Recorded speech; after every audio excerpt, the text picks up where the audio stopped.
মৃত্যুবরণ করে। এ দেখে টুনি অনেক কান্না করতে থাকে। হে ঈশ্বর, তুমি আমাকে এই কোন পরীক্ষার মাঝে ফেললে ঈশ্বর? কেন তুমি আমার স্বামীকে আমার কাছ থেকে কেড়ে নিলে ঈশ্বর? কালো কন্যা তো তুমি আমার ঘরে দিয়েছো, তাহলে কেন এমন করছো আমার সাথে ঈশ্বর?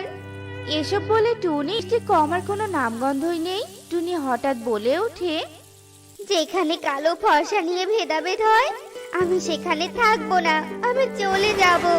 আমার কালো কন্যাকে নিয়ে আমি অনেক দূরে চলে যাব। টোনা, তুমি আমাকে ক্ষমা করে দিও টোনা। এই বলে টুনি টোনার মৃতদেহকে ফেলেই বৃষ্টিতে ভিজে সামনের দিকে চলতে থাকে। চলতে চলতে টুনি ক্লান্ত হয়ে একটা বড় গাছের গোড়ায় বসে পড়ে আর কান্না করতে থাকে। এমন সময় ওই দিক দিয়ে এক যজ্ঞ কাক যাচ্ছিল। যজ্ঞ কাক টুনিকে দেখে বলে, কে তুমি বোন?